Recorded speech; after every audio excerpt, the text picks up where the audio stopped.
Bonjour à tous, aujourd'hui c'est une vidéo un petit peu particulière. Je vais vous présenter une espèce, le héron pourpré.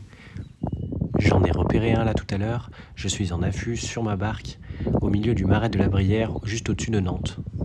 Ah bah justement, en voilà un. Il vient juste de sortir, on le voit à peine entre les herbes. Il a l'air d'avoir attrapé quelque chose à manger. C'est un oiseau assez rare en France, on peut le voir principalement au printemps et en été quand il est en train de nicher. L'hiver, il hiverne dans des pays plus chauds. Pour le reconnaître et le différencier du héron cendré, on peut voir qu'il a une couleur un petit peu plus rouge orangé et un trait noir sous l'œil qui va jusque dans le cou. Pour se nourrir, il n'est pas très difficile, il va manger des batraciens, des poissons, mais également des insectes. Là, on peut voir qu'il a trouvé quelque chose, je ne vois pas ce que c'est, mais il en est fier. Il n'a pas l'air de m'avoir repéré, mais par contre, il y a un autre bateau là qui est en train d'arriver tout doucement. Je pense qu'il ne va pas tarder à s'envoler. Ça y est, il est parti. Et ben on peut voir effectivement en vol qu'il ressemble énormément à héron cendré. Ce qui va le différencier également du héron cendré, c'est sa taille. Il est quand même légèrement plus petit. Le dessus de ses ailes est également gris, comme le héron cendré, mais par contre le dessous est un petit peu plus orangé. Par contre, de loin, c'est vrai qu'il est très difficile de pouvoir identifier, des jumelles sont nécessaires. Et puis on voit que tous les deux recourbent leur cou pour voler.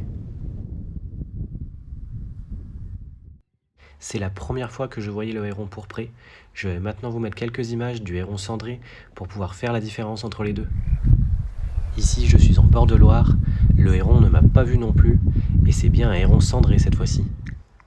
Malgré le coucher de soleil qui nous gêne un petit peu pour voir les couleurs, c'est bien des couleurs grises au niveau des plumes sur les ailes et un petit peu de noir en dessous. On voit également un petit peu de blanc au niveau du cou et au niveau de la tête et un petit peu de noir au-dessus de la tête sur la calotte. Ah, ça y est, il s'est envolé.